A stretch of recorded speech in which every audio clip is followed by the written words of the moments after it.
Professor Patra, Director IIT, Vice Chancellor, Ambassadors, High Commissioners, most important students and professors. Let me say, first of all, it's always a pleasure to come back to BHU. And I was telling Professor Patra, I had myself a bit of a personal association. Students would be interested to know. My father-in-law actually studied here about 8 years ago when it was not IIT, but when it was a previous institution as an engineering college. And I have many good friends of my generation who studied here as well. So there's a lot which is familiar to me. I'd seen pictures of a lot of the buildings which the Vice Chancellor was kind enough to take us when we were on a tour. Now, the particular occasion which has brought us here, as you all know, is the Kashi Tamil Sangamam. And in many ways, to do that in a university and that too in the company of students studying technology, I think is very appropriate. Because what many of you would have heard Prime Minister Modi say again and again, that nation building requires respect for both tradition and technology. And the two are not opposing concepts. Technology is, in many ways, when we say technology, we are looking at the way forward. But tradition is what we draw from as we chart that way forward. In many ways, it defines us, it defines our attitudes, it defines our thinking, it defines our personality as well. And I would, there would be a completely different, I think, to talk about the Indian knowledge system is a subject into itself. But I would only say, even in approaching technology, we are shaped very much by traditions. And part of the reason, when you look at it, and I ask the ambassadors particularly to reflect on it, see how quickly the Indian public has embraced digital technology. There are people who barely learn to read or write, but they had no hesitation in using their smartphones. And surely that kind of aptitude, that kind, has something to do with our tradition and culture. Just as, in fact, our engagement with the world, which is the subject of this session, that because India, in its history, in its tradition, has always been open to the world. Open to the world means people came here, we went out there were interactions, there were hybrids, there were outcomes which came out of it. The footprints of India in the world are not new, and nor are the influences of the world on India. It's been a really, I would say, an unusually interactive history between India and the world. And after obviously a somewhat difficult period in our history, today we are trying to reclaim that, to try to get back to a very positive, productive relationship with the world. So I will just, share with you what I did in the last 2 weeks, just to give you a sense of what is the engagement with the world we have today. Roughly about, that's on the 10th of this month, I accompanied the Prime Minister as he went out to Paris to co-chair the AI Action Summit. He and President Macron were the conveners of this meeting, which was probably, today one of the most important AI policy platforms in the world.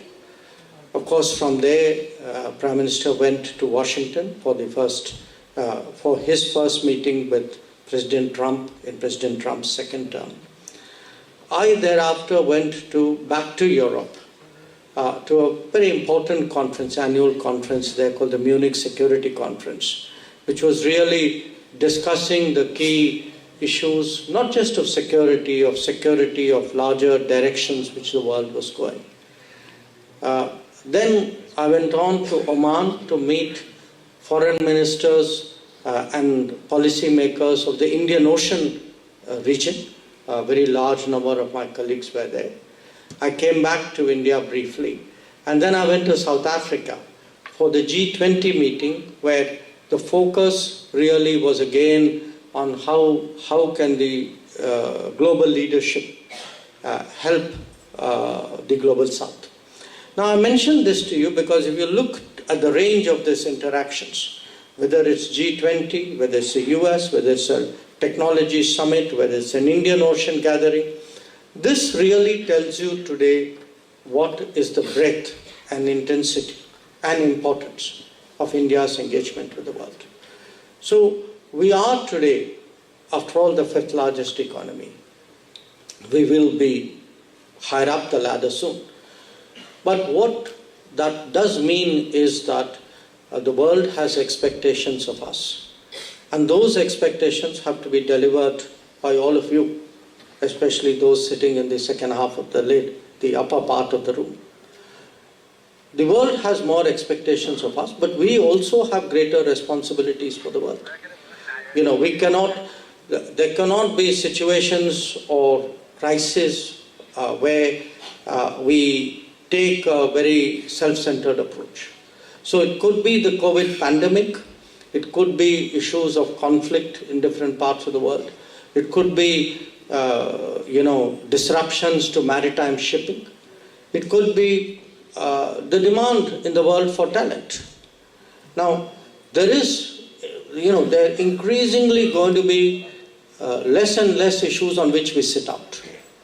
We need, therefore, to prepare ourselves as a country. I tell young people that please don't think foreign policy is something which these people and people like me do. We do. Foreign policy matters to you. It comes to your homes. Every choice which you make, whether the COVID, after all, taught us that lesson. When you, every day in your life, in some form or the other, Director IIT Professor Patra mentioned being able to travel securely. That foreign policy makes a difference.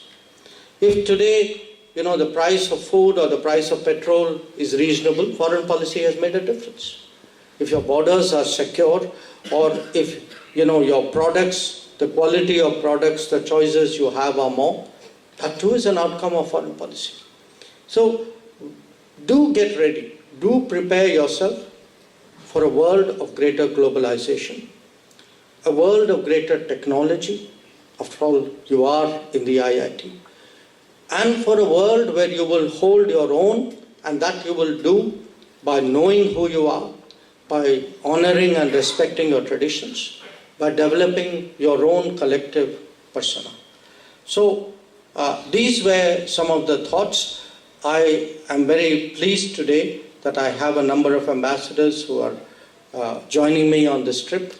I thought it would be nice for them to see parts of India outside Delhi. They do see it, but not all of them naturally and regularly come to Kashi. So, and not all of them would necessarily go to a university. So, I think their presence here is also, to me, added value for this event. If there are things you wish to ask them, please feel free. I'm sure that they will be happy to share their knowledge and experience as well. So perhaps I could end on this note and we could have the question and answer session. Thank you. Thank you very much, Dr. Jaishankar. Perhaps in you it's not an exaggeration if I say we have the combination of a bureaucrat as well as a minister, and that's well reflected with the elan and panache with which you deal the international interviews, and not to say there are many fans following for such kind of replies that we have had. Now, as the minister has laid ground for the interaction, we have collated the questions from our students. So I will be requesting those who have the mic, as and when I say the name, please stand in your place and the mic will be reaching you.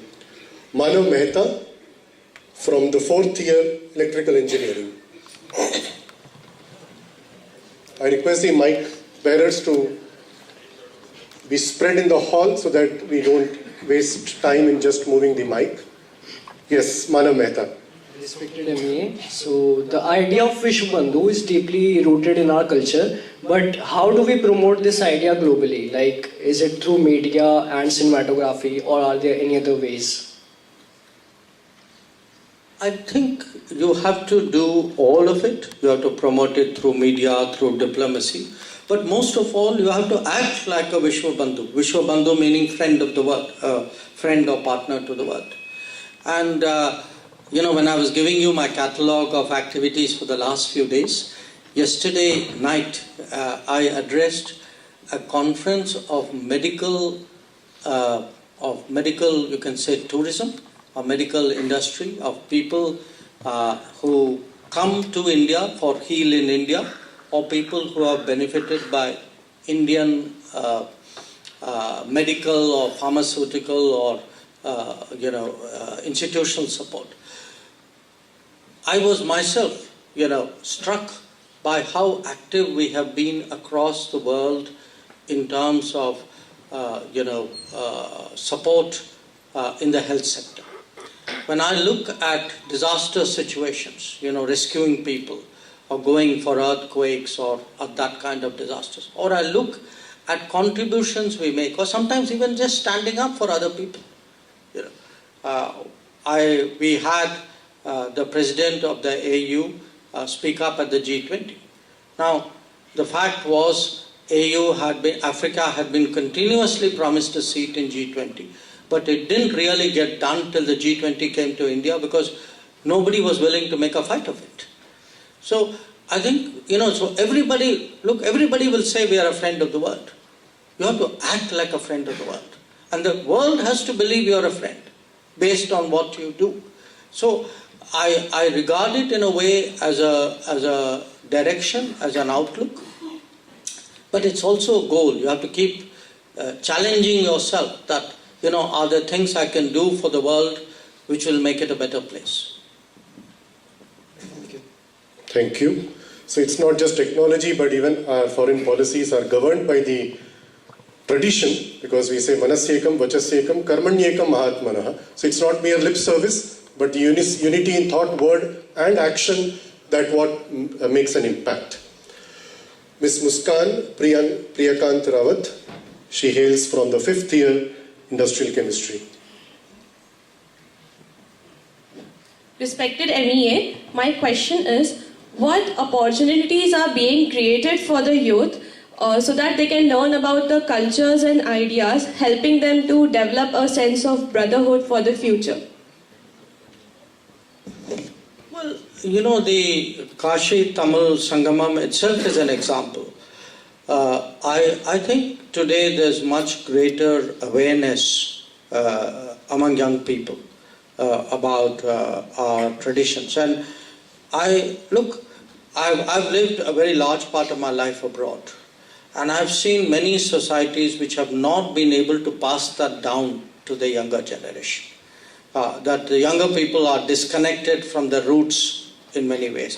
It's not something I'd like to see in my own country. But here's the interesting bit.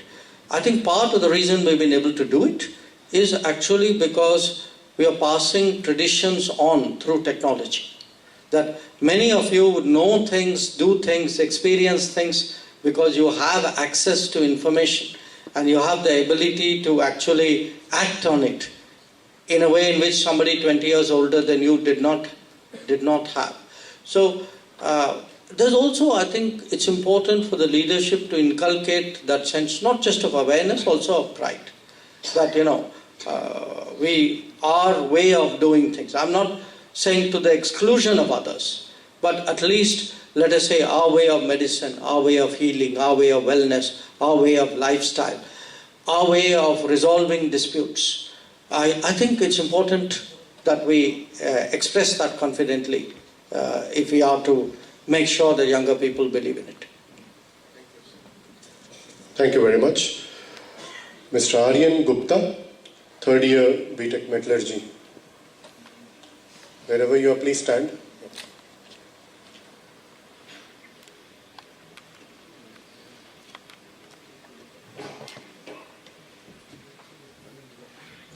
Hello, sir. My question is that AI is the future we all know, and currently it lacks the emotional quotient. So, as India offers an unparalleled wealth of data across languages, cultures, and ethnicity, and all socio and economic backgrounds, so what steps government should take to harness this diversity and help countries in the development of AI, uplifting the emotional quotient?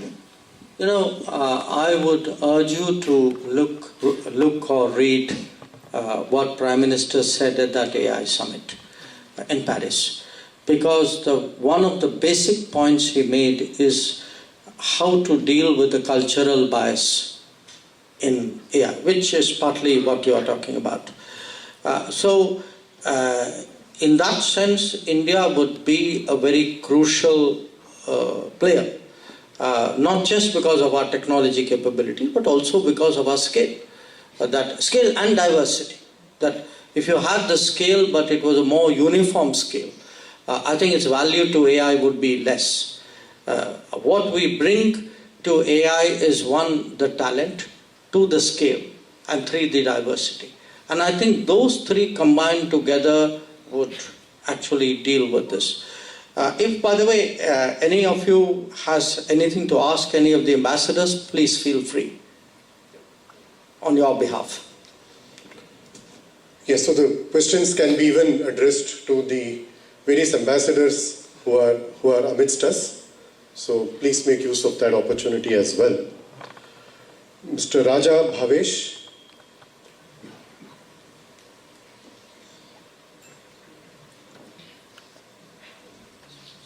Respected sir, what lessons can the world learn from India in developing strong international relationships? I don't think it's a matter of world learning lessons. I think we are an old civilization society. There are habits and attitudes and practices that we bring to bear, and many others do as well. I would rephrase what you are saying, which is, I think we need to contribute more confidently, more strongly. And if we do that, the value of that contribution would be recognized. But equally, I think we need to be sensitive and aware of the contribution of others. That, it's just as we feel that sometimes not enough justice is done to our viewpoint. Remember, there would be others who would be having a similar feeling as well. So a lot of what we are trying to do is not just change, one part of it is to change the power balance in the world. I think the more difficult is to change attitudes so that it's a much more consultative and you can say a democratic world, much more collaborative world, in which obviously we would like to do our fair share and more. Thank you, sir. Ms. Ritik Mittal, Mr. Ritik Mittal, who comes from the mining engineering, 4th year. Hello, sir. My question is, as we embrace Vishwa Bandhu, how can we ensure global engagement? And what key parameters should guide this? And which topic should India prioritize?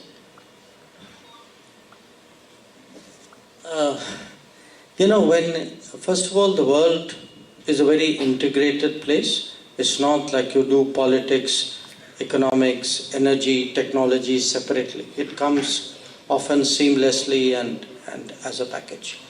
So it's very hard to necessarily pick. I mean, obviously there are some countries have greater priorities. But again, think back today. If we are, the fifth and, fourth, third largest economy in the world, I put it to you the other way around. Which part would you not engage the world? Which domain is it which is not globalized anymore, where you can feel that I can handle it only at home? I would suggest to you none. That every part today of what we do, every dimension, every facet of our activities somewhere has some kind of global external dimension. Look, again, the key part, the whole concept of Vishwa Bandhu It is not, it's not rocket science. The whole idea is how can a country maximize its friends and minimize its problems. It doesn't happen by itself. It just doesn't also happen only by being nice. It will happen if you are prepared to do more. If people remember you as standing up at that moment of a problem or a crisis. Or if you say, okay, I'm sort of trying to find a way out of a difficult situation. So Vishwa Bandhu is not a passive concept. It requires actually to be credible. You can have no enemies and be irrelevant. If you are relevant, there will be, of course there will be some problems accompanying it. But how do you optimize it? How do you make your presence felt, but in the best possible way, with the least possible problems? I mean, that is really what a common sense, which happens to be a traditional way of looking at the world. Thank you, sir. Ms. Sanjana Garai. She comes from the Mathematics and Computing, third year. A very good afternoon, sir. It's an honor to be given this opportunity. My question is, strategic partnerships are often perceived as alignments rather than friendships. How can India, while upholding Vishwa Bandhu, navigate geopolitical sensitivities in technology and promote cooperation without compromising strategic interests, given global superpowers' competitive stance? You see, in our case, there are two sides to it. One is our history and one is our size. I think as a country which for many years was ruled by a foreign power, there's a great deal of sensitivity about independence. That we don't want to get into a situation where you are again ever tied to another foreign power.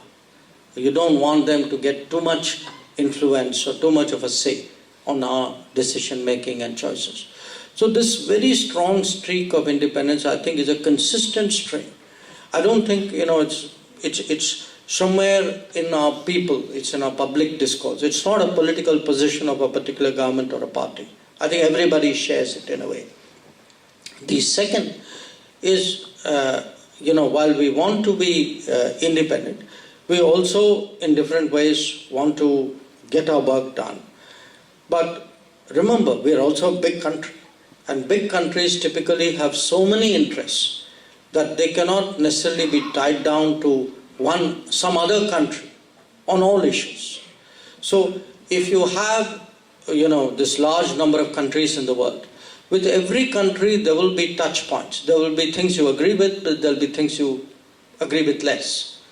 So by its nature of our size and the nature of our mindset, we will always keep it as flexible, as easy, as optional as possible. I mean, that's to me a logical outlook from both our history and our scale. And interestingly, this is apparently going to be the future of the world as well. In the last few months, I think if you look at the global conversation, it has become very much a conversation of national interest. It has become, I am in it for my country.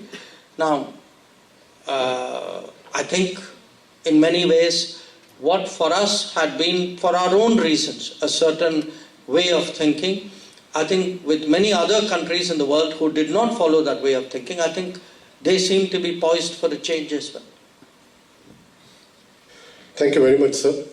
Since I had the privilege of standing between you and the minister, I'll break the ice, and I have some question for the ambassadors who are sitting here, because you have shared concept of decolonization, because we have several ambassadors, high commissioners from different countries in Africa, and we morning discussed about the spirit of decolonization, which is we are currently facing. Perhaps in your individual countries you have already faced it, and it's going on.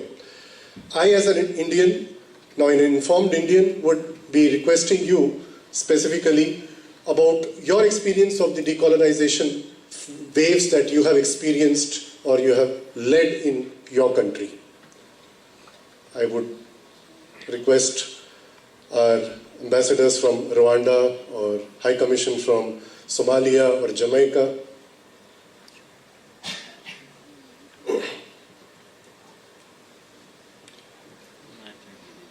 First Jamaica and then we'll come to Rwanda. Thank you for raising that all-important concept raised earlier. I would say that the process of decolonization hasn't quite taken root.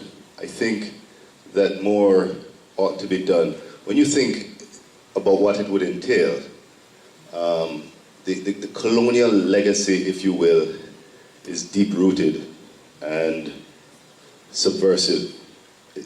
It's ubiquitous. And to get that out of the system requires a lot more than is presently done. Because if you take the case of Africa and Jamaica and the West Indies, you're looking at over 400 years of a extractive, exploitative process. Now, how do you undo that? It is not a simple question of putting together a series of remedial actions. It takes a lot more. What I do believe is being done is that we're seeing greater collaboration between these countries. We're seeing a push towards the Commonwealth to redefine itself and to make itself more relevant. And I see India playing a major role in that construct. Certainly, COVID taught us some measure of interdependency, and we saw how India rose to that challenge in superlative fashion. And we, again, I believe on behalf of all of us, would like to express heartfelt gratitude for the support we received from India during that very trying period. But I think that we could concert among ourselves to truly fashion a way forward. When you talk about slavery, there's a question of reparations. And that's a very touchy subject which nobody wants to talk about. But it's still very real. What do reparations look like? Is it just simply a repayment? I don't think so. So I would be interested to hear what the Honourable Minister's perspective is on that. Can I make one quick comment before, of course, we toss the ball back to the ambassadors. You know, rather than frame it necessarily as decolonization, today we have a concept which has struck a chord in India. It's in Hindi, it's Atmanirbharta, which loosely translates into a kind of a self-reliance. But a self-reliance not so much like you make everything in your own country for yourself, but more like a self-confidence. You're proud of what you have. You want to, bring forth your traditions and your heritage. So there is a kind of be confident of who you are and what you can do. I mean, that would be the kind of sentiment which has grown in the last 10 years. And secondly, picking up on what you said, High Commissioner, within the world itself, the whole idea of global South, and often it's a term which I find countries who are not part of global South are very uncomfortable. I actually read a very learned column in a newspaper saying global South is an oxymoron, because if it is South, how can it be global? But the reality is, global South is a very interesting term, because when you are in it, you know you are in it, and if you don't understand it, that means you're not in it. So I leave those thoughts with you. Really, how do we develop that sentiment? How do we, get that rebalancing done in the world? Because I think that, in a way, is part of the debate today. Just for my younger friends' benefit, the question that was raised was from the High Commissioner of Jamaica, West Indies, and who has a connection to India very deeply rooted through familial connections as well, and as rightly contextualized by the Minister. If I request the mic to be passed on to our ambassador from Rwanda, Eritrea. It is Eritrea. The problem with Eritrea is as what the minister said now. We were under a black country, colonized for 30 years. But if you go back to the United Nations or African Union, name it all this international body board, nobody cares about you. So what do? You have to do on your self-reliance policy. We, after 30 years of war, we are a very small country, but we won the war on self-reliance. No country was on our side. No single country was on our side. To kick them out, we got our country. So the self-reliance makes you more stronger, not bigger. He cannot beg. He cannot be decolonized again by your masters. So the self-reliance policy is still going in my country, even now after the independence. We never bow to anyone, but we need friends like India, who are on our side. They can see how we are going, how we are progressing on self-reliance. So I cannot boast that self-reliance, I am doing this and that. No, you need friends. You need on your side someone to give you the push. So we appreciate the Indian standing in our country. Thank you very much. Thank you very much. I request the mic to be given to the same fellow. Person raising hand. After him, you sir. Thank you. Good afternoon. I'm Cisco Fernandez from Timor-Leste, the newly embassy opened in New Delhi. I just arrived in India 3 months ago. I think back to the topic, Timor-Leste is the last country that got referendum in 1999. You know, the resolution 1960, after 1990, we entered to the first millennium, then we got independence. Now we come to the decolonization. I think for us, you know, no enemy, friend for all. No permanent alliance, but friend for all. So we're seeking friends. Reconciliation is very important. After we become independent, then we have a group called CPLP, Portuguese-speaking official country. You know, we include Portugal, Brazil, all the continent, we are come together. So I think, when you say self-reliance, that's important. It's for your own development. But international cooperation, that's the most important.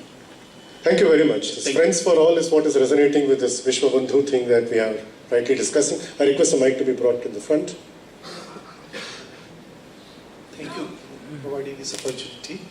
Sir, just I want to know from you that this entire mission of Viksit Bharat, and in that mission, how this self-reliance and diplomacy issue is going to contribute in one way or another way. Self-reliance, you are rightly said that it's another way of telling decolonizing process. But the country like India, which has a strong colonial presence itself today, so we need to also use this term decolonization in one way or another. You know, Viksit Bharat, for my colleagues, is a developed India goal that we have set forward for ourselves by 2047. So let's connect all the dots which have been raised in the room so far. Okay, technology, self-reliance, decolonization, independence. Actually, they all come together for Viksit Bharat. And I give you a prime example of that. if we progress the way every other country, every other major economy has done before us, we will always lag behind, because you are following the same model, and in that model you cannot overtake anybody ahead of you. Okay. So if you have to go faster and go through quantum jumps and really leapfrog in a very massive way, the answer is technology. And it looks very theoretical till we actually start reflecting on our everyday life. And I want all of you to think about what has happened to around you even in the last 5 years. You know, we are today a little bit below $4 trillion as an economy, okay? At 1.5, let us say, billion people, that would put us at, you do the maths, but below $3,000 per capita income. Now, if you had gone around to any economics class anywhere in the world and told them at $3,000 you can make a social welfare state, they would laugh at you. And yet, in that very conference yesterday which I attended, I was told that 730 million of this Ayushman Bharat health insurance cards have issued in this country. 730 million. I'm part of a cabinet which sanctioned nutrition support every month for 815 million people. Just look at the scales of this and ask ourselves, how were we able to do it? You know, why is it we today don't even think about doing things by the hundreds of billions? I mean, look even at COVID. You know, if everybody had the 2 doses and most of the country was, I mean, we did something like 2.3, 2.4 billion doses. And almost everybody in some form was told, your dose 1 is available in this period at this place and you're now eligible for your dose 2. Now, it has shown you what happens when you take that technology, but you have the confidence, you have the creativity, you have a different way and a different ambition of applying it. And then you can actually manage to do something on a scale, in a manner in which probably even the people who thought of it, the technology or the practice in the first place, didn't know. I mean, we speak today of digital public infrastructure. I mean, the digital existed before us. The infrastructure existed before us. We were just the guys who applied it on a scale which nobody else had ever done before. So if we want to do that kind of creative things, and I think the AI world is ripe for it. You know, I would argue that if there is any country which can get it right, can actually harness the power of AI, it is India, because it will give us a pathway to, to grow at a speed and in a manner in which the pathways, the orthodox pathways, will never give us. And to do that, you need confidence. So the missing piece, the X factor in all of this we come back to is, who are we? You know, who are we? If we think of ourselves, what are we as a people? You know, take pride in it, draw inner strength from it. I believe that there is a lot that can come out of this. On that note, due to want of time, we'll take one more question from Mr.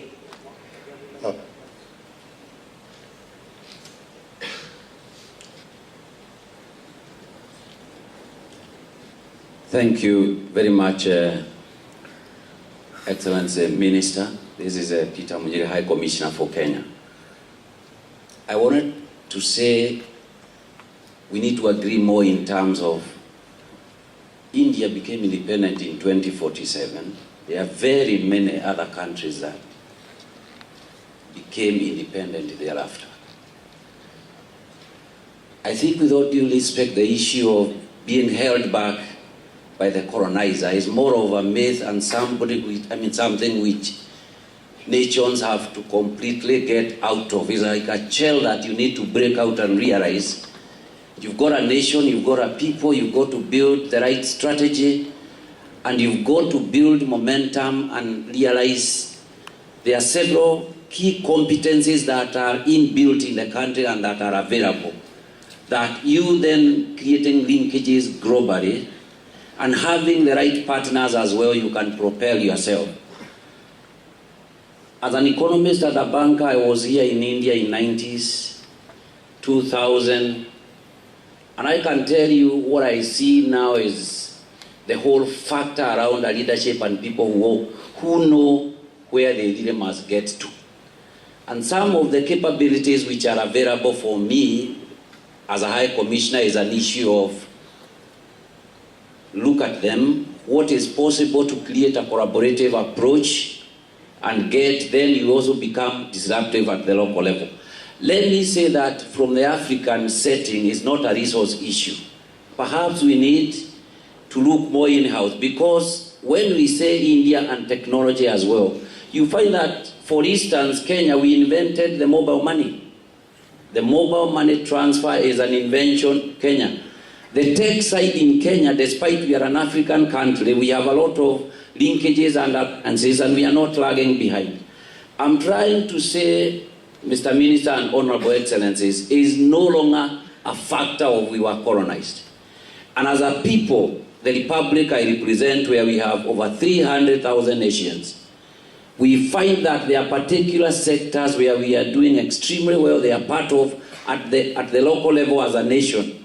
We are realizing that there is no reason why we need to be where we are. So there are issues and questions that are not necessarily at the diplomatic level, but they need to be confronted, and the nation wakes up to a new strategic reality of where the people must get a push to. Because when I look at this nation, for me, the lessons learned, I see a certain factor there, which is key. It is not necessarily the colonialist anymore. Thank you.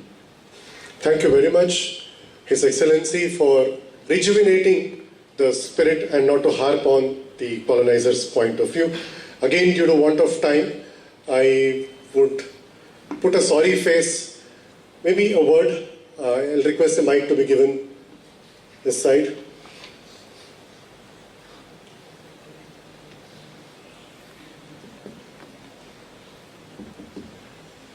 Thank you very much. I represent the female side, so I thought I would say something. I will try not to take long. I would like to thank the Honorable Minister for this invitation that has brought myself in the environment of the university for which I worked in so many years. Honorable Minister, I would like to thank you and the government of Honorable Modi once again for walking the talk and facilitating AU joining the G20. Africa will not get tired of thanking you for what you have done. This is an opportunity that I don't want to thank you so much. Thank you very much. As I end, I want to support my brother because from Kenya, because I had it on my notes, that I have said this before, I have written it wherever I have a chance, that for how long are we going to blame our colonizers for our backwardness? Africa, for how long? It is 60 years plus 70 years since the colonizer left. Yes, he took our resources, but did he take our brains? Why don't we take the destiny of our country, as my brother said, and vote ourselves? That is why we associate ourselves. And as the Dean said, we need friends. That's why Uganda and many African countries, we are associating ourselves with India, because India is a friend. India understands us. India was where we are not too long ago. So we believe we are on the right path. Thank you so much. Thank you very much, Your Excellency.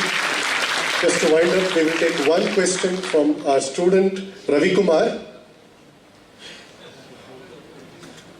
Ravi Kumar.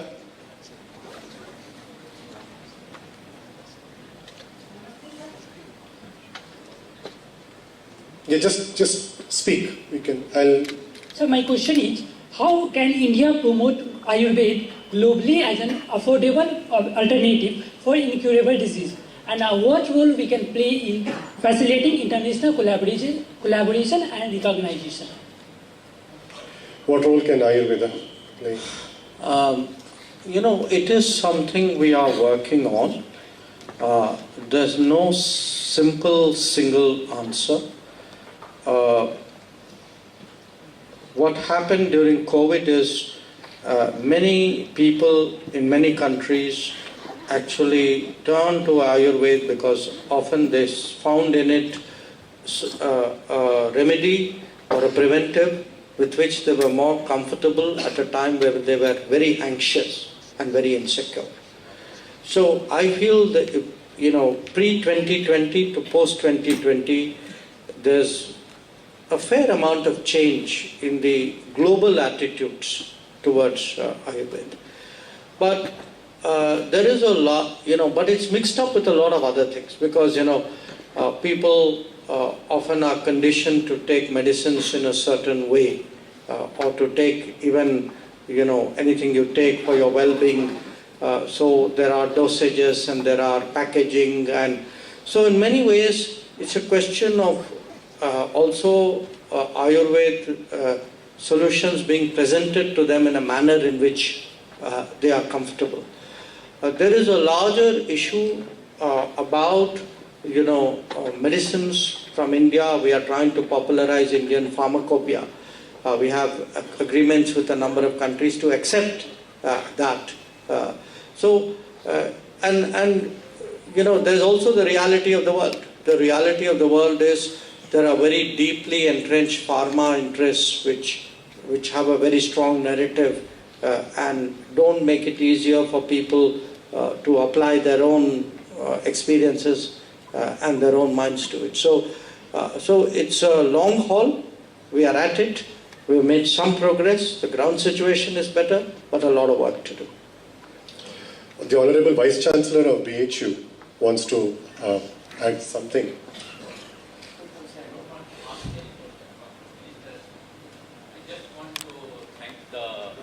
All the dignitaries